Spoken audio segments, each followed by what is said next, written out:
আসসালামু আলাইকুম। ঈদ মোবারক, ঈদ মোবারক, ঈদ মোবারক।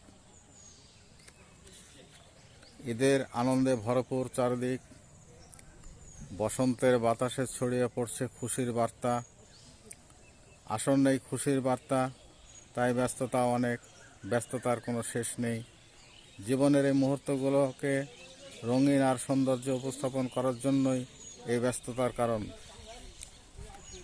সকল জেলা ও শহরগুলোতে শুধু নয়, গ্রামগঞ্জের বাজারগুলোতে দৃষ্টি পড়লে মানুষের এই ব্যস্ততা লক্ষ্য করা যায়। হ্যাঁ, বিশেষ করে পোশাকের দোকানগুলোতে মানুষের উপস্থিতি সহজেই নজরে পড়ে।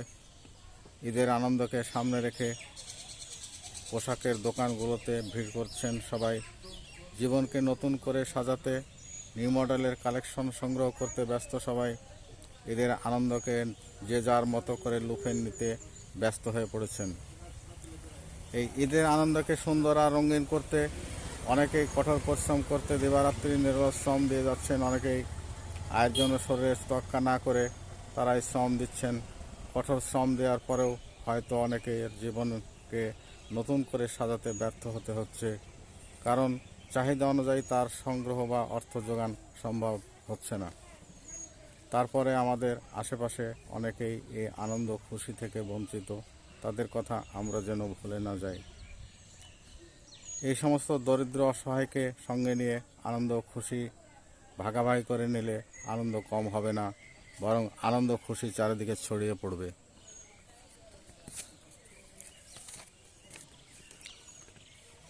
জীবনের এই কঠিন ব্যস্ততার লড়াইয়ের মধ্য দিয়ে আমার এই ফেসবুক পেজের শুভযাত্রা। আমাদের আশেপাশে ছড়িয়ে থাকা ঘটনা বিন্যাস, সমাজের দরিদ্র, অসহায়, নির্যাতিত, নিপীড়িত মানুষের দুঃখ কষ্ট এবং তাদের বেদনাগুলো সহ মেধাবী জ্ঞানী ব্যক্তিদের চরিত্র, কৃতিত্ব, বিনোদন তুলে ধরা, ঐতিহাসিক স্থান কিছু আবিষ্কার উপস্থাপন করা আমার এই পেজের বৈশিষ্ট্য।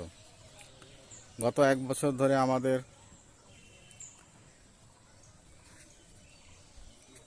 এই পেজের যাত্রা চলছে।